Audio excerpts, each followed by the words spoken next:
அண்ணன் செங்கோட்டையன் அண்ணன் அவர்கள்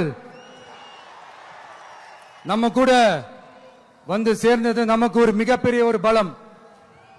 அந்த மாதிரி செங்கோட்டையன் அண்ணன் அவர்கள் மாதிரி இன்னும் நிறைய பேர் வந்து சேர இருக்கிறாங்க. அவங்க எல்லாருக்குமே அந்த உரிய அங்கீகாரத்தை கொடுப்போம். அது மட்டும் இல்ல, அப்புறம் இன்னொரு விஷயம் சொல்ல மறந்துட்டேன். இப்ப ரீசெண்டா ஒரு இடத்துல நம்ம சிஎம் சார் அவர்கள் பேசும்போது சொன்னாங்க, என் கேரக்டரையே புரிஞ்சுக்க மாட்டேங்கிறேன். இது சினிமா டயலாக் இல்லையா? நான் ஏதாவது பேசினா சினிமா டயலாகா? சார் பேசினா அது சினிமா டயலாக் இல்லையா? சிலப்பதிகாரத்திலிருந்து எடுத்ததா அந்த லைன். என் கேரக்டரையே புரிஞ்சுக்க மாட்டேன்றது. உங்களை எப்படிதான் சார் புரிஞ்சுக்கிறது?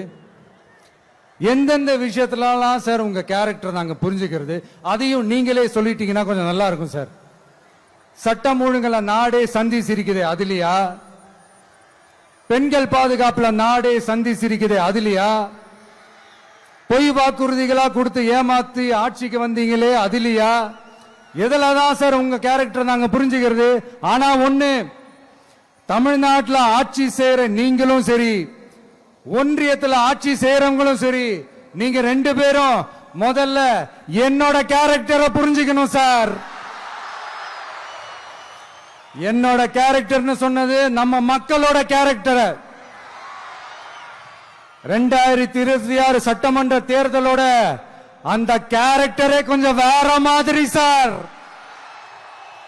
அத கொஞ்சம் தயவு செஞ்சு நீங்க புரிஞ்சுக்கணும் சார்.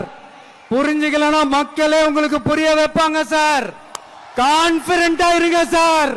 நல்லதே நடக்கும் சார். வெற்றி நிச்சயம் சார்.